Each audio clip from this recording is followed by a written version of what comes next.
চূড়ান্ত হয়ে গেছে 2025-26 চ্যাম্পিয়ন্স লিগের নকআউট পর্বের 16 দল। প্লে অফ থেকে শেষ 4 দল হিসেবে বুধবার শেষ 16-এ উঠেছে আটালান্টা, রিয়াল মাদ্রিদ, পিএসজি ও গালাতাসারায়। বেনফিকার বিপক্ষে ফিরতি লেগে ঘরের মাঠে 2-1 গোলে জিতে 2 লেগ মিলিয়ে 3-1 গোলের ব্যবধানে শেষ 16-এ উঠেছে রিয়াল মাদ্রিদ।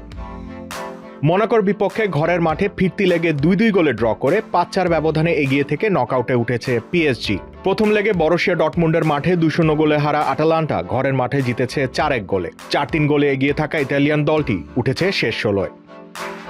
ইউভেন্টাস প্রথম লেগে 5-2 গোলে হেরেছিল গালাতাসারায়ের মাঠে।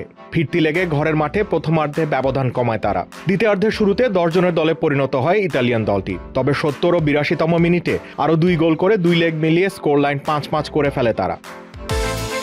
বিকাশ পেমেন্টে 10,000 টাকার বেশি অফার। শপিং চলছে তো।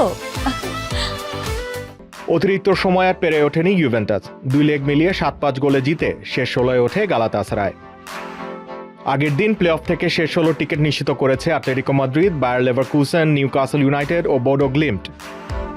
প্রথম পর্বের পয়েন্ট টেবিলে শীর্ষ 8 থেকে সরাসরি নকআউট পর্বে জায়গা করে নিয়েছে Arsenal, Bayern Munich, Liverpool, Tottenham Hotspur, Barcelona, Chelsea, Sporting Lisbon ও ম্যানচেস্টার সিটি।